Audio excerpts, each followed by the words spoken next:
آپ کی پشت پہ ہوتے ہیں، حضور تسبیحات پڑھا دیتے ہیں، اور کبھی حسین کی زبان کو اس طرح چوستے ہیں جس طرح کھجور کو چوسا جاتا ہے، اور کبھی کہتے ہیں حسین مجھ سے ہے اور میں حسین سے ہوں۔ پھر پناہ محبت دی، کبھی حسین کو قریب کر کے فرماتے پتر تو جنتی جوانوں کا سردار ہے، اور مولوی کہتا ہے کہ نبی سکی بیٹی کو بھی نہیں بخشوا سکتا، نبی کے چاہنے سے کچھ نہیں ہوتا، وہ جنت میں جنت کی سرداری دے رہے ہیں۔ خیر یہ بدبختی ہے، ایک الگ موضوع لمبا ہو جائے گا۔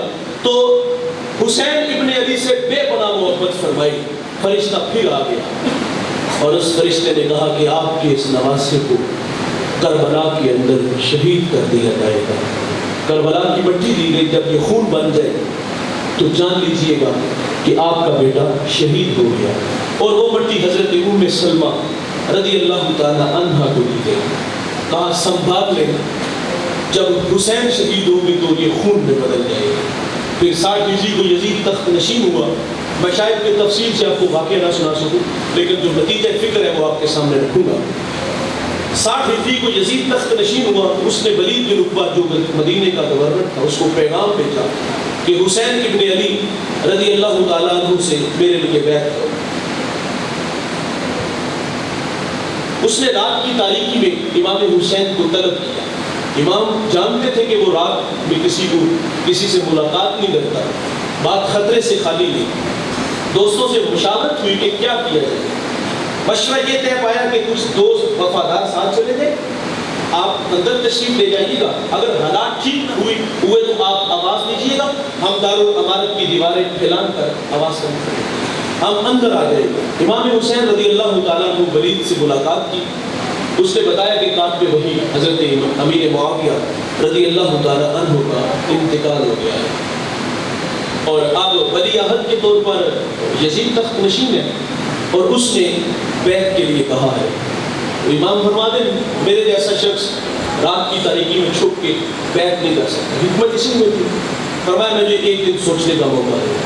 اس نے کہا ٹھیک ہے جو آپ جا سکتے ہیں۔ امام حسین پلٹنے لگے تو مروان بن حکم یہ نائب تھا، اس نے سرگوشی کی کہ اگر یہ شخص چلا گیا تو اس پہ قابو پانا مشکل ہوگا، فیصلہ ہے ابھی لو، بیعت کرتے ٹھیک، نہیں کرتے تو سر کاٹ کے دمشق میں یزید کی بارگاہ میں بھیجو۔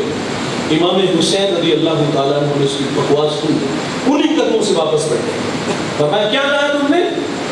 ولی کہتے حضور ہم آپس میں کوئی بات کر رہے ہیں، آپ جائیے۔ فرمایا میں نے سن لیا، سنو پھر حسین ابن علی کیا کہتے۔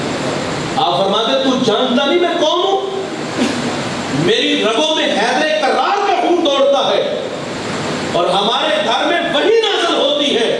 فرمایا یزید فاسق ہے، فاجر ہے، میں حسین جو ہے اس کی بیعت سے انکار کرتا ہوں۔ دو ٹوک بات کی واپس آئی، حضرت زینب رضی اللہ تعالیٰ عنہ سے مشورہ کیا، کہا بہن حالات جو ہے وہ ہمارے پاس میں نہیں ہے، احتیاط اسی میں ہے کہ ہم مدینے کو چھوڑ کر مکے چلے جاتے ہیں، کیونکہ اگر میں بیعت نہیں کروں گا تو وہ یہاں خون ریزی چاہے اور میں مدینے کو خون سے لالا زار نہیں کرنا چاہتا۔ مشورہ یہ طے پایا کہ ہم رات کی تاریکی میں یہاں سے چلے جاتے ہیں۔ آپ نے نانے مصطفیٰ صلی اللہ علیہ وسلم کے مزار پہ حاضری دی، اپنی ماں سے الوداعی سلام کیا اور پھر ہمیشہ کے لیے مدینہ کو چھوڑ دیا۔ اس مجمع میں ہو سکتے ہیں کہ کوئی حاجی صاحب ابھی حالی آئے ہوں، کچھ لوگ ایسے ہیں عمرہ حج کی سعادت کے لیے یہاں ماشاءاللہ اللہ قبول فرمائے جو ہے وہ حج کی سعادت عمرہ کے لیے گئے ہوں گے۔ میں آپ لوگوں سے پوچھتا ہوں 8 دن کے لیے جاتے ہیں، جب مدینے سے واپس پلٹتے ہیں تو کتنا مشکل ہوتا ہے۔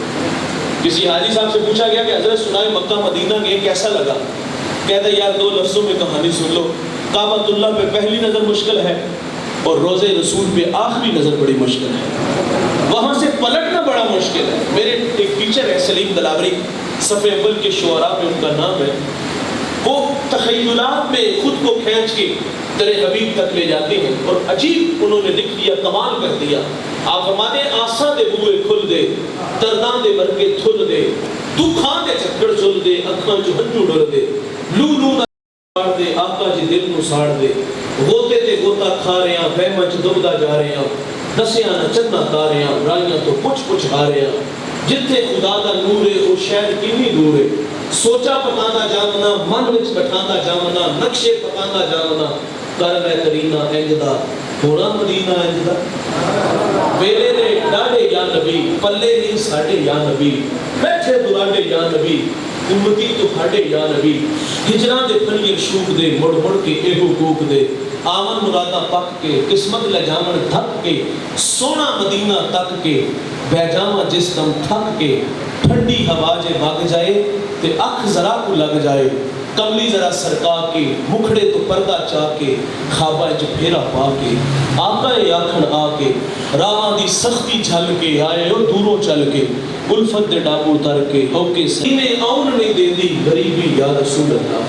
اور جنہوں نے نہیں دیکھا یہ ان کی کیفیات ہے, اور جو دیکھ آئے ہیں وہ بار بار کی آرزو رکھتے ہیں, اور جو وہاں پہنچے ہیں کچھ لوگ ایسے انہوں نے مدینے میں موت مانگی ہے. قبلہ فرماتے میں ایک بزرگ کے پاس بیٹھا تو وہ خاتون تھے تھوڑے سے, تو میں نماز کا وقت ہوا تو میں نے کہا اچھا بابا جی اللہ آپ کو لمبی زندگی دے اجازت دیجیے. تو وہ بوڑھا رونے لگا. تو آپ فرماتے میں نے ان سے کہا بابا میں نے تو کبھی پاکستان میں کسی کا دل نہیں دکھایا, تو یہاں حضور کے روزے پر کیوں ایسا ہوا؟ تو وہ بوڑھا کہتے ہیں آپ نے بات کی ایسی کی ہے. تو آپ فرماتے کیا ہوا؟ وہ کہتے ہیں مجھے پتہ نہیں کتنے سال سے وہاں رہ رہے تھے. وہ کہتے ہیں میں تو اللہ سے روزانہ مدینے میں موت مانگتا ہوں اور آپ میرے لیے زندگی کی دعائیں کر رہے ہیں. تو وہاں جو گئے ہیں کچھ وہاں بیٹھ گئے ہیں. امام مالک 40 سال روزے رسول پر درس حدیث دیا, اور ادب کا تقاضا یہ تھا کہ کتاب کا فرق پلٹتے تھے, آواز بھی پیدا نہیں ہوتی تھی. اور آپ مدینے کی گلی بازار سے گزرتے تو دیوار کے لاکھ 7 لاکھ کے گزرتے, آپ کے کندھے زخمی ہو جاتے. کسی نے کہا حضور مدینے کی گلی بازار اتنے تنگ سوڑے تو نہیں کہ آپ دیوار کے 7 لاکھ کے گزرتے ہیں. کہا دیوانوں ان راہوں سے پیغمبر اسلام گزرے ہیں, ان راہوں سے آمنہ کا لال گزرا ہے, اور میں احتیاط اس لیے کرتا ہوں کہ کہیں بے خبری میں میرا پاؤں وہاں نہ آ جائے جس دھرتی پہ حضور کے قدم لگے ہیں, اور بے ادبوں میں نہ لکھ دیا جائے. آپ جب مدینے جب قضائے حاجت کے لیے جاتے تو آہستہ آہستہ قدم اٹھاتے, اور جب پلٹتے تو دوڑ کے آتے. کسی نے کہا حضرت جاتے ہو تو آہستہ, پلٹتے ہو تو دوڑ کے. فرمایا آہستہ اس لیے چلتا ہوں کہ اگر مجھے موت آنی ہے تو مدینے کی حدود میں آئے, اور وہاں سے جلدی دوڑتا ہوں اس لیے کہ کہیں مدینے کی حدود سے باہر موت نہ آ جائے. اور جنہوں نے نہیں دیکھا ان کی کیفیات, جو دیکھ آئے ہیں وہ بار بار کی آرزو, جو لگ کے بیٹھتے ہیں وہ موت مدینے میں مانگتے ہیں. اور ایک کہتا ہے سوف مدد کر در احمد پہ گرا دے, دربان کہیں اٹھ کہوں اٹھا نہیں جاتا. یہ کیفیات ہے اپنی اپنی. اور یار حسین پیدا مدینے میں ہوئے, بچپن مدینے میں گزرا, لڑکپن مدینے میں گزرا, جوانی مدینے میں گزری, اور اب 56 سال ہے, بڑھاپا آ گیا, اور اب مدینے کو ہمیشہ کے لیے خیر بات کہہ رہے ہیں. مدینے کو چھوڑنا کوئی اتنا آسان تھا؟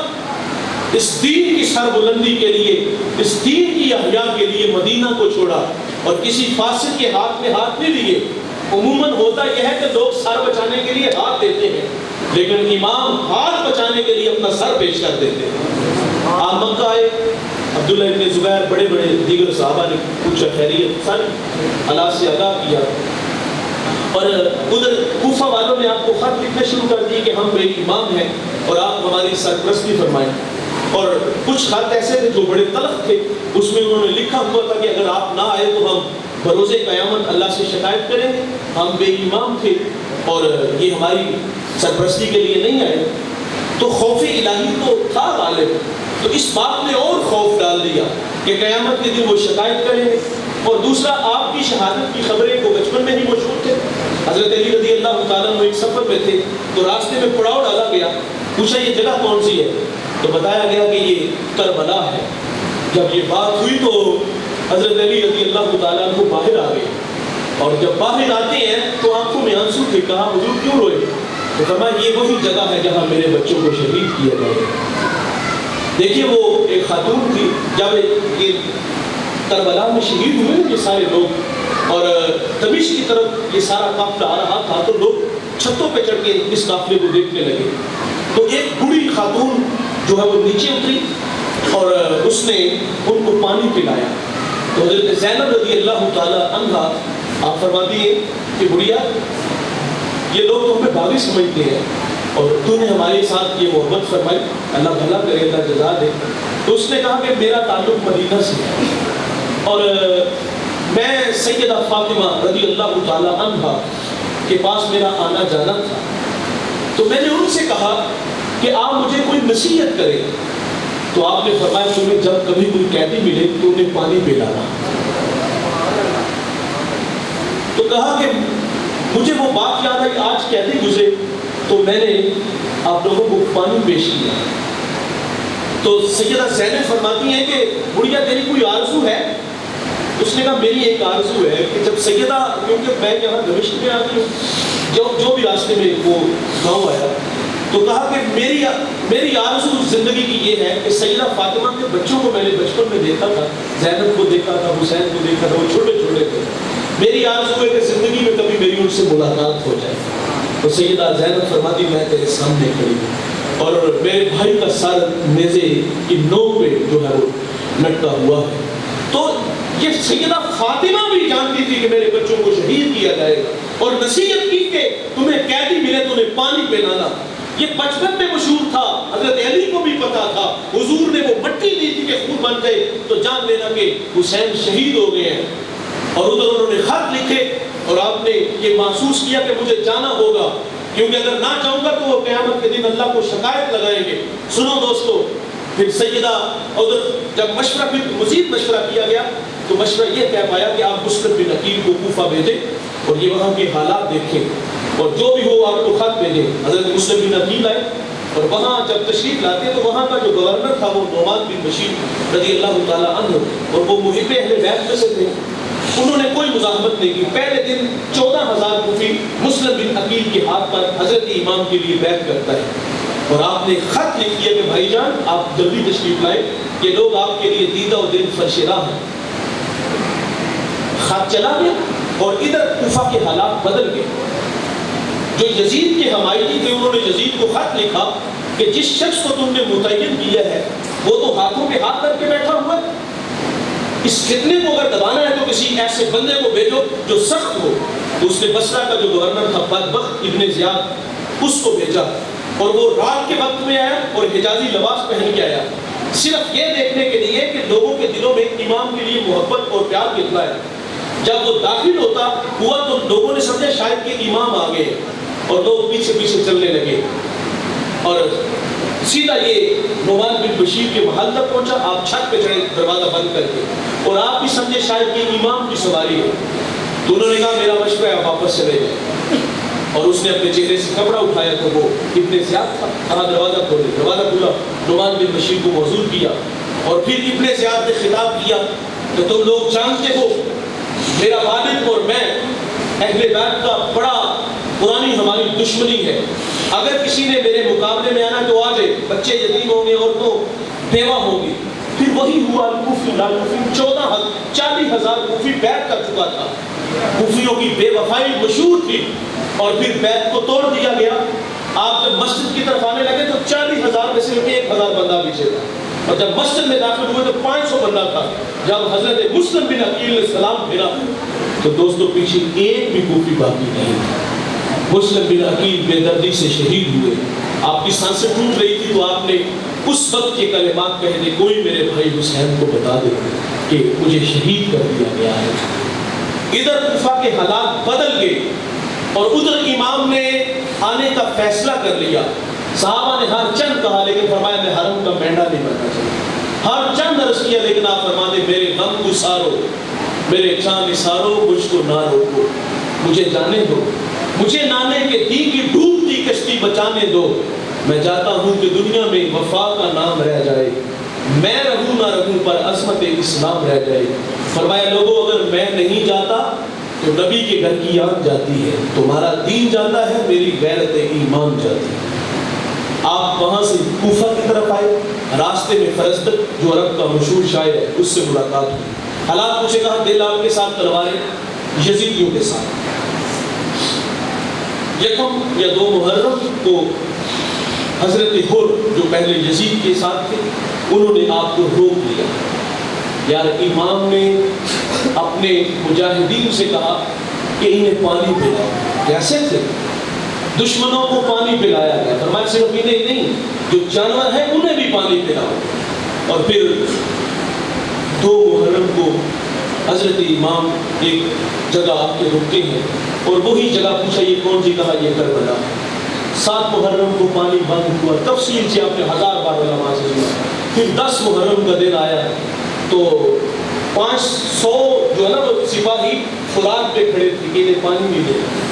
اور 10 محرم کو جب دو بدو جنگ کا آغاز ہوا اور امام کے مجاہد میدان عمل میں اترے ہیں، کئیوں کو باسط نار کیا اور پھر جام شہادت نوش کرتے ہیں اور حضرت امام حسین رضی اللہ تعالیٰ کو ان جوانوں کو اپنے کندھوں پہ سوار کرتے ہیں، خیموں تک لاتے ہیں اور آسمان کی طرف دیکھ کر آپ سے اتنا کہتے ہیں کہ یا اللہ حسین کی اس قربانی کو قبول کر لے۔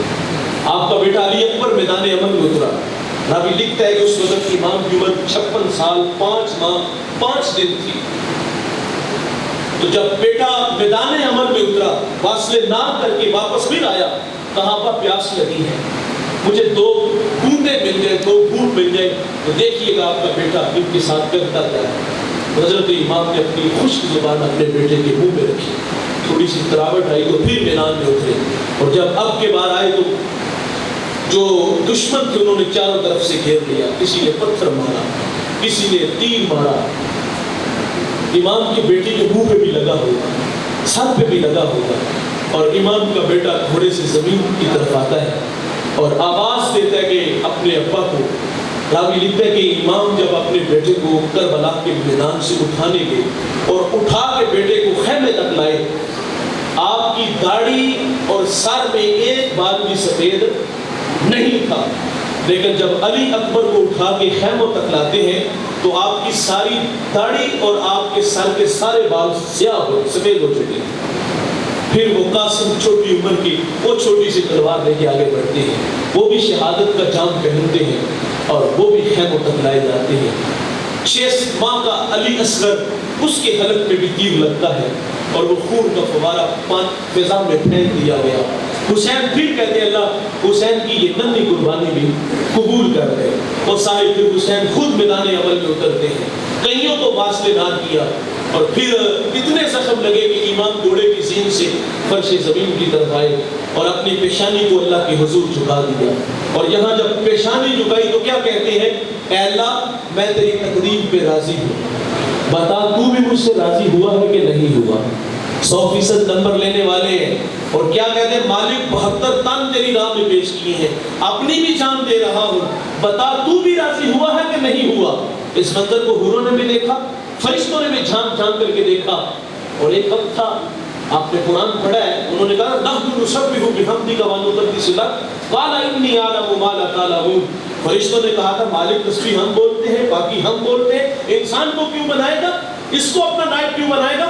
تو اللہ نے فرمایا تھا انی اعلم ما لا تعلمون، فرشتوں جو میں جانتا ہوں وہ تم نہیں جانتے۔ آج کربلا میں اس کی تفسیر کر دی، فرشتوں تمہارے سینوں میں دل اور اس میں دھڑکنیں، اس میں قاسم علی اصغر علی اکبر کی محبتیں ہوتی اور میں دیکھتا کس طرح میری راہ میں پیش کرتے۔ فرمایا یہ میرا بندہ حسین ہی تو ہے، سب کچھ قربان کرنے کے باوجود کہہ رہا ہے بتا مولا تو حسین سے راضی بھی ہوا کہ نہیں ہوا۔ اس منظر کو اقبال نے دیکھا تو سیلوٹ فاطمہ کو پیش کیا، کہتا رشتہ آئین حق زنجیر پاست پاست فرمانے جناب مصطفیٰ ورنہ گرتے تربتش گردید میں سجدہ بر خاک اوپا شید میں۔ اقبال کہتا ہے سیدہ تیرے بابا کی شریعت کا میں پابند ہوں اور جھگڑا ہوا ہوں، حکم ہے کہ اللہ کے علاوہ کسی کو سجدہ جائز نہیں، ورنہ اقبال کہتا ہے آج من چاہتا ہے کہ کعبے کی طرف منہ کر کے سجدہ نہ کروں، تیری قبر کی طرف رخ کر کے سجدہ کروں، کعبے کا طواف نہیں تیری قبر کا طواف کروں، کیونکہ جو کام تو نے کیا ہے وہ دنیا کی کسی اور عورت نے نہیں کیا۔ نبی کے گھر کی ہے عزت نبی سے سنتے ہیں، علی کے گھر کی ہے عظمت علی سے سنتے ہیں، وہ جس نے معزز کیا گھرانے کو، حسین پال کے دیا جس نے زمانے کو، اور حسین اگر نہ شہید ہوتا تو آج گھر گھر یزید ہوتا، اسلام کی عظمت عیاں نہ ہوتی، خدا کے گھر میں اذان نہ ہوتی، بار الہ نوحہ سناتا پھرتا، تا حشر جزا اشک بہاتا پھرتا، امداد نہ کرتے اگر کربلا میں حسین، اسلام تیرا ٹھوکرے کھاتا پھرتا. حسین نے اپنی جان دی, اسلام کا جھنڈا سر بلند کیا.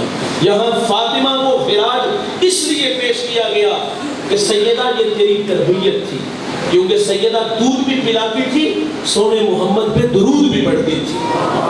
ماں بچوں کو سلا کے مصلی بچھا کے ساری رات اللہ کو سجدہ کرتی ہے, اور ایک دن کہہ ہی دیتی مالک تیری راتیں کتنی چھوٹی ہیں, رات بیت جاتی ہے ذوق بندگی نے گزار, مجھے ایک رات کو عطا کر مالک جی بھر کے تجھے سجدے تو کر دوں. ماں کا کردار نسلوں میں منتقل ہوتا ہے.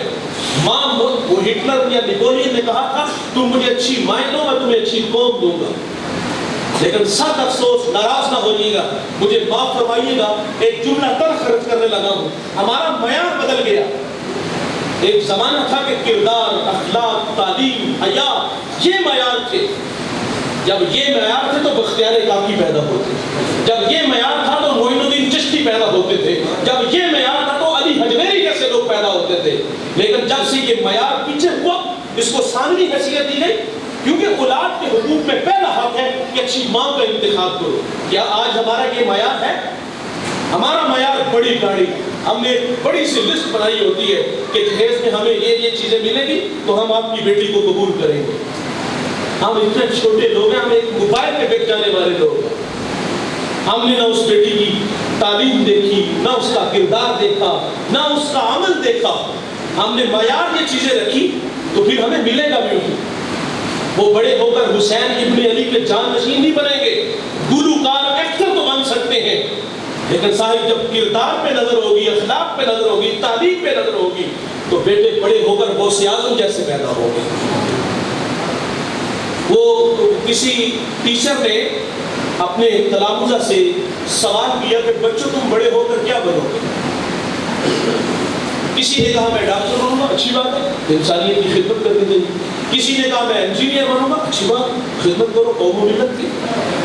ایک بچے نے پوچھا بیٹا تو بڑا ہو کے کیا بنے گا؟ تو وہ بچہ کہتا ہے میں بڑا ہو کے صحابی رسول بنوں. کہا بیٹے تیرے دل میں یہ شوق کیسے پیدا ہوا, جذبہ کیسے پیدا ہوا؟ تو وہ بچہ کہتا ہے میری والدہ روزانہ مجھے ایک صحابی رسول کا واقعہ سناتی ہے اور میرے دل میں شوق پیدا ہوا کہ میں بڑا ہو کے صحابی رسول بنوں.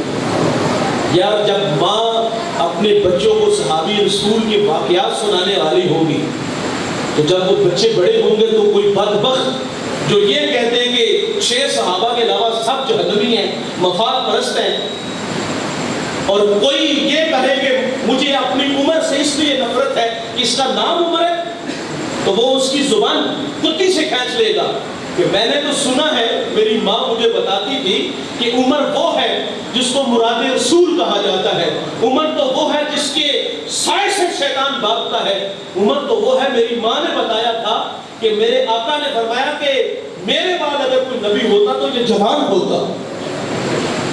اگر اس کے سامنے کوئی ابو بکر کی بات کرے گا نا کہ ابو بکر کا نام لینے سے زبان گندی ہوتی ہے, تو وہ اس گندی زبان کو جو ہے گتی سے کھینچ لے گا.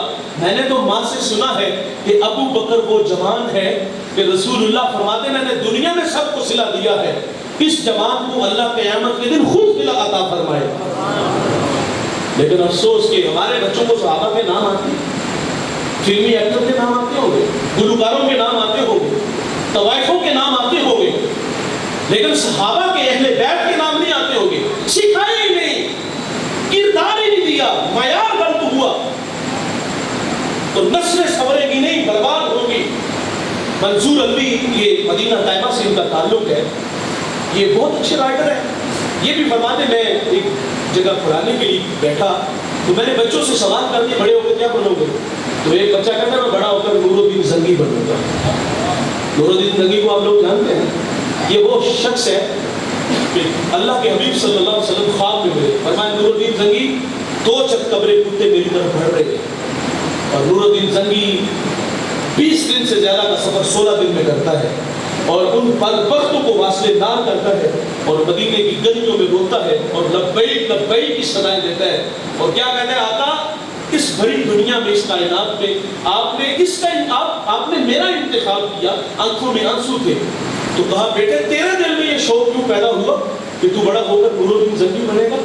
تو وہ بچہ کہتا ہے میری ماں کہتی ہے پتر اگر تو نور الدین زنگی بنے گا نا تو خواب میں رسول اللہ اپنی زیارت سے تجھے مشرف کرے گا۔ کربلا سے پیغام ملتا ہے، ماں کا کردار نسلوں میں منتقل ہوتا ہے۔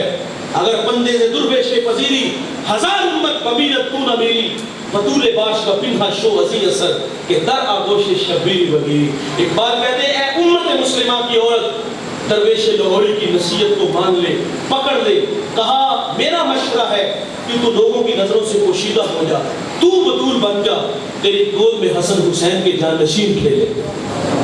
تو کردار سے نسلیں سنورتی ہیں۔ کربلا سے ایک پیغام ہمیں یہ ملا کہ ماں مؤثر ہوگی تو اولاد بھی مؤثر ہوگی۔ اور دوسری چیز، حسین ابن علی نے وقت آخر میں سجدہ نہ چھوڑا، کیونکہ ماں کو مصلی پہ دیکھا۔ آج وقت آخر بھی نماز نہیں چھوڑ رہے۔ یار حضرت زینب رضی اللہ تعالیٰ عنہ جب مدینہ آئی نا تو خواتین آئی، افسوس کیا، اور کسی نے کہہ دیا کربلا میں سب سے بڑا امتحان آپ پہ کیا تھا؟ آپ کے علماء محمد بچے دیگر لوگ بھی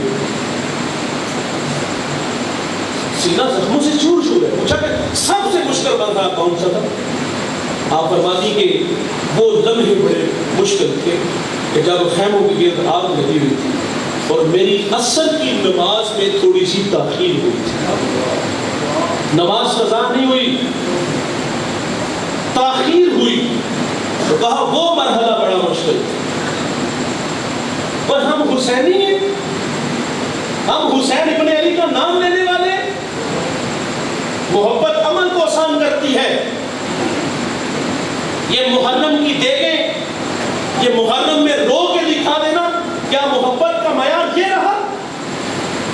60 ہجری سے لے کر اب تک جتنے آنسو ہم لوگوں نے بہائے ہیں نا، دریا سمندر بہ گئے، بڑے آنسو بہائے، بڑی دیگیں چڑھائی، کیا بس یہی معیار ہے؟ اور محبت تو عمل مانگتی ہے۔ وہ کسی نے کہا تھا کہ میں مر کے بھی زندہ ہوں اہل وفا کی محفل میں، میری محفل میں آ، میرا مزار نہ پوچھ۔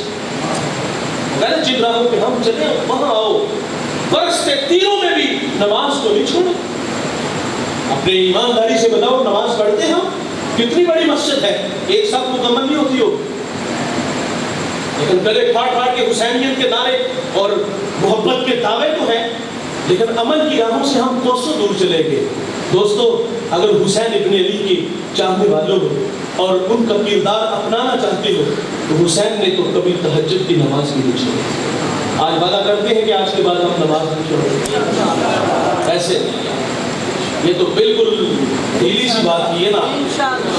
میں سمجھوں گا کہ میرے آنے کا جس کو ہم کہتے ہیں مول پڑ گیا ہے، اور ویسے ہمارا مزاج بھی نہیں کہ ہم کہیں گے دونوں ہاتھ کھڑے کر کے کہو سینے کا زور لگاؤ، لیکن یار نماز ایک ایسی دولت ہے، قیامت کے دن اللہ کہے گا مجھے سجدہ کرو، اس دن بے نمازی بھی چاہے گا ساری زندگی نہیں مانی آج ہی مان لے گا، لیکن اس دن سجدہ نہیں ہوگا، کمرے اکڑ جائیں گے، اور بے نمازی کہاں کھڑا ہوگا؟ قارون، حامان، ابی بن خلف، یہ کون ہے؟ یہ اللہ رسول کے دشمن ہے۔ جس صف میں اللہ رسول کے دشمن کھڑے ہوں گے اسی صف میں بے نمازی کھڑے ہوں گے۔ ہم دیہاتی لوگ، ہمارے دیہاتوں میں یہ چیز ہے، یہ اونچ نیچ والا معاملہ۔ میں ڈسٹرکٹ منڈی باولی کی ایک جگہ بیان کرنے گیا، نماز کا وقت تھا، تو ہمارے ساتھ ایک ذات کا مسلم، تو ساتھ جو صاحب تھے، میں کیا کہوں، انہوں نے کھینچ کے پچھلی صف میں کر دیا، کہا میرے ساتھ نماز بھی نہیں ہوتی۔ وہ ساگر صدیقی نے کہا تھا کہ کون کہتا ہے کہ ظلمات میں دم توڑ گیا، وہ آدمی اندھیروں میں کھڑے ہیں، اور ہم مسلی کے ساتھ کھڑا ہونا توہین سمجھتے ہیں، عجیب سٹیٹس بنائے ہوئے ہیں۔ قیامت کے دن جو اللہ رسول کے دشمن ہوں گے ان کے ساتھ کھڑا ہونا یہ اعزاز کی بات ہے۔ آج آپ کے پاس بھی وقت ہے، میرے پاس بھی وقت ہے، اللہ نے آپ کو بھی مہلت دی ہے، مجھے بھی دی ہے۔ ہم بالکل موت کے قریب کھڑے ہیں، جب داڑھیوں میں سفید بالے بال آنے شروع ہو جائے سمجھ لو موت کا فرشتہ قریب ہے، جب یادداشت کمزور ہونا شروع ہو جائے جان لو کہ موت کا وقت قریب ہے۔ قبل اس سے کہ وہ وقت آئے اور حجت باقی نہ رہے۔ سورج ابھی مغرب سے طلوع نہیں ہوا دوستو، آج جو کہ نا یا اللہ بس ہو گئی، نہیں کروں گا گناہ، تو یقین جانو وہ اتنا رحیم ہے، تمہارے گناہوں پر وہ کرم کا قلم پھیر دے گا۔ لیکن اگر یوں ہی غفلت، جہالت اور بے رہروی کا شکار رہے تو ہمیں رونا اور پچھتانا پڑے گا۔ حسین ابن علی کے ماننے والوں، حسین ابن علی سے پیار اور محبت کا دعویٰ اور دم بھرنے والوں، آج کی اس بزم میں ہم لنگر بھی کھائیں گے اور وعدہ بھی کریں گے کہ یا اللہ آج کے بعد ہم نماز نہیں چھوڑیں گے۔ اللہ ہمیں استقامت عطا فرمائے۔ مجھے خوشی ہوئی، میں ایک پروگرام پہ گیا تو مجھے ایک نوجوان ملا، کہا آپ نے میرے دل پہ دستک دیا، دعا کریں اللہ مجھے استقامت دے۔ میں گزر گیا، ایک سال بعد دوبارہ اسی بستی اسی محلے میں جانا ہوا، میرے سامنے ایک جوان آگے بیٹھا، سر پہ امامہ اور چہرے پر سنت کا نور، دوزانوں بیٹھ گیا اور کہتا مولوی صاحب پہچانا تھا؟ نہیں پہچانا۔ کہا ایک سال پہلے وعدہ کیا تھا۔ کہا زندگی کا حظ اور مزہ ہے ہی اللہ کے حضور جھکنے میں۔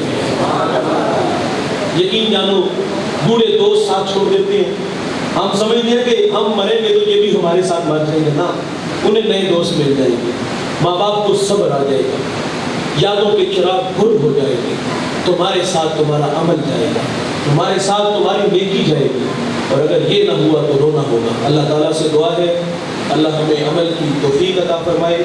پروگرام جاری رہے گا، مجھے آپ کو اجازت دیجیے، اللہ تعالیٰ ہم سب کو